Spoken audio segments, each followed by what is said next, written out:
Gajah Duduk dipilih karena keunggulan dalam berinovasi, sehingga melekat di hati masyarakat secara turun-temurun.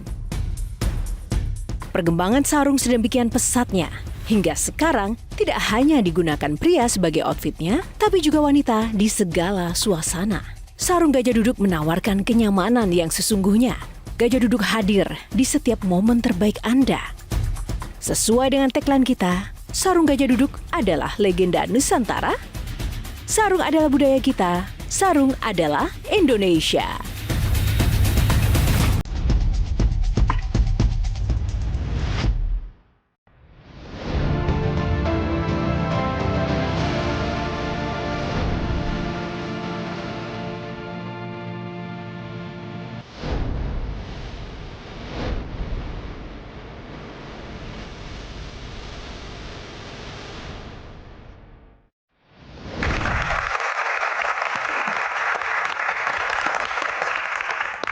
Halo pemirsa, berjumpa lagi bersama saya Yohana Margareta dalam program spesial Metro TV Q&A, karena setiap pertanyaan selalu ada jawaban.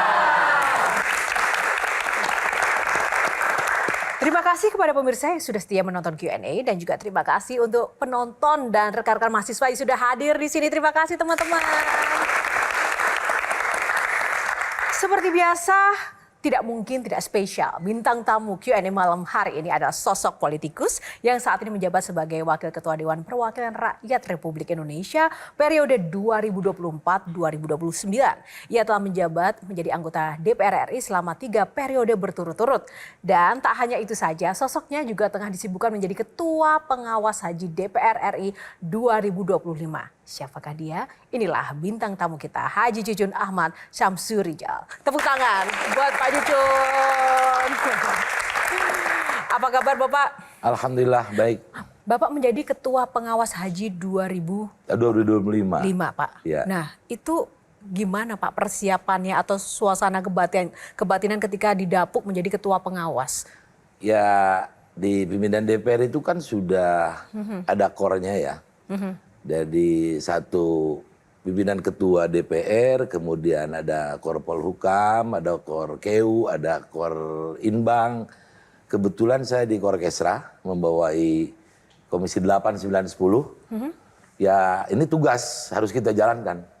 Dan memang tanggung jawabnya cukup luar biasa, apalagi pasca kemarin pelaksanaan haji mendapatkan evaluasi di mekanisme pansus di DPR. Nah, ini dia yang menarik Pak. Evaluasi Haji 2024 nih seperti apa sih Pak? Kita semua memahami dan mengikuti perjalanannya ketika 2024 itu bagaimana carut-marutnya dan semua pelaksanaan sampai dari keberangkatan yang terjadi marginalisasi, yang punya hak berangkat malah tidak berangkat, ada yang berangkat T-0 bahkan belum daftar berangkat. Ini kan kemarin dapat evaluasi di Pansus dan itu sudah jauh daripada hasil keputusan Panja yang setiap year on year ini dalam pengambilan keputusan apapun yang dilaksanakan oleh pemerintah ini harus sama-sama menjalankan tugas yang sudah diambil keputusan bersama-sama dengan DPR. Sekarang PPHIA ini, Panitia Penyelenggara Ibadah Haji 2025 harus mengacu. Jangan sampai ada kelemahan yang terjadi di tahun 2024 ini malah terulang. Dan kita melihat proses semua poin-poin yang kemarin dievaluasi di Pansus itu sudah betul-betul dari proses persiapan Panja BPIH. Besaran biaya ongkos perjalanan haji. Kita itu lihat komponennya, kemudian juga kita lihat semua tahapannya, kita lihat personilnya seperti apa. Sudah dilakukan pembicaraan, bahkan pengambilan keputusan itu Pak Menteri Agama sekarang punya inisiatif karena menyesuaikan dengan regulasi yang ada di pemerintah Saudi. Ya, kadang-kadang hasil pansus kemarin kita ingin melakukan perbaikan itu sisinya seperti yang di planning itu A misalkan ya. Tapi tiba-tiba ada policy baru dari Kemen Haji Saudi yang pasti itu adalah arahan dari government-nya di sana, sehingga pada pelaksanaan Haji 2020 ini nggak bisa terlaksana. Ya. Contoh misalkan, kemarin kita ada temuan tentang over capacity-nya di Mina. Ya, over capacity di Mina itu kita harus mengambil langkah bagaimana bisa betul-betul dimitigasi. berapa jumlah jemaah kita yang akan tinggal di tenda, berapa yang akan melakukan tanazul. Oke.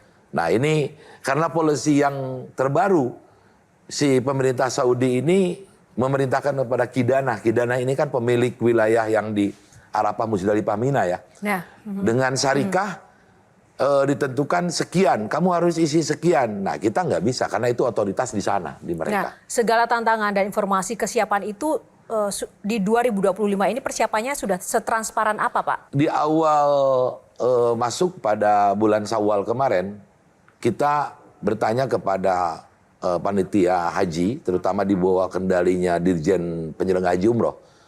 Berangkat ke sana, pingin ketemu mana syarikah yang ditunjuk ini. Karena dengan kebijakan Pak Menteri Agama bersama-sama Kementerian Haji di sana, syarikah tidak monopoli tunggal satu. Sekarang memilih 8 syarikah. Kita kontrol dan pertemukan di sana. Apakah kalian sudah siap? Saya pegang komitmen itu. Kita karena posisinya pengawas, harus tanya. Jangan hanya mendengar dari laporan dari Kementerian Agama saja.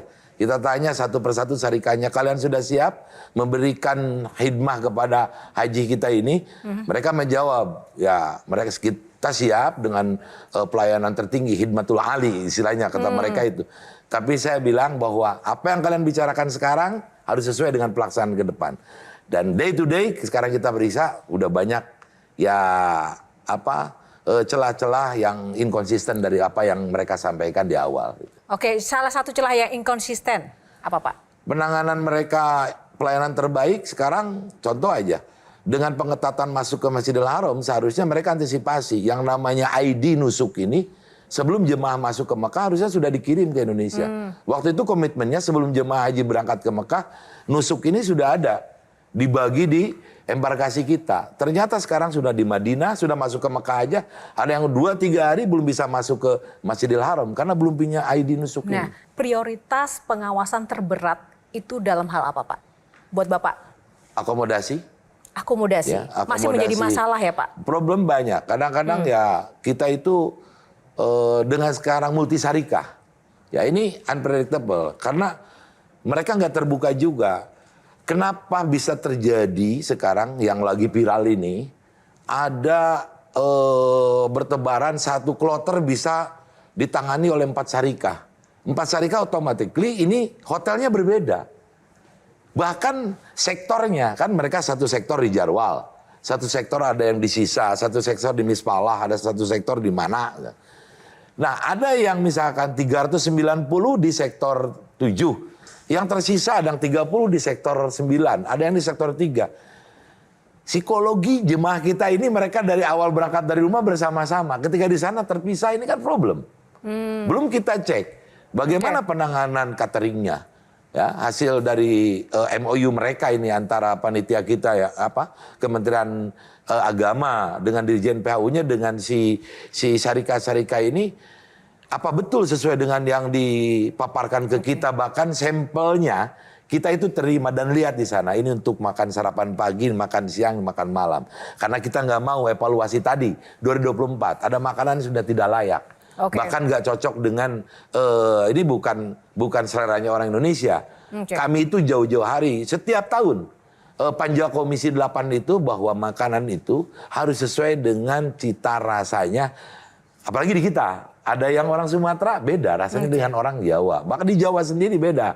Orang Jawa Barat dengan Jawa Tengah, Jawa Timur rasanya beda. Nah ini penanganan ini kan dibahas sedetail itu di DPR. Dan komitmen dari Kementerian Agama akan melaksanakan apa yang diamanatkan oleh Panja itu. Tepuk tangan dulu.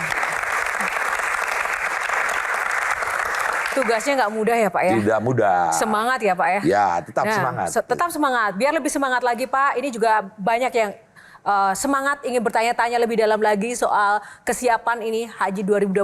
Langsung saja ya Pak. Saya undang teman-teman saya yang luar biasa sudah standby di sini. Kita undang ada Ade Marpudin, ada pengamat haji dan dosen UIN. Tepuk tangan kita sambut Pak Ade.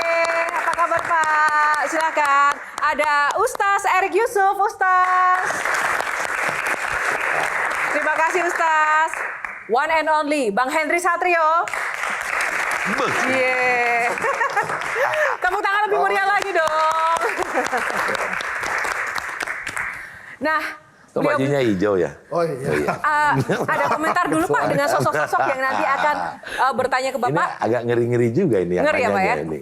Aduh, kalau kita sosok beliau lebih paham lagi Haji. Nanti Kang Ade ini pasti akan ngejar gimana pansus kemarin. Sama nanyanya kayak Oke, gitu kan. Nah, kalau Ustadz kira-kira udah ada prediksi nggak akan ditanya? beliau lebih berpengalaman. Setiap tahun pergi haji tahu bagaimana kekurangan kelemahan haji. Kalau yang ini yang satu, waduh ngeri-ngeri. Ngeri. Dari sisi politisnya nanti kita lihat. Oke, wah sengeri apa sih ini 3 panelis kita yang akan mengulik-ngulik sosok bintang tamu. Kita jeda dulu, Q&A akan kembali. Tetaplah bersama kami.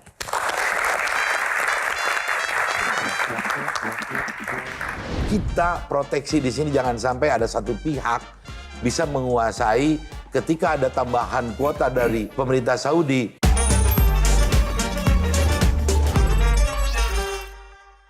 Dipersembahkan oleh Jelajahi cara baru mendapatkan informasi. Download Metro TV Extend sekarang.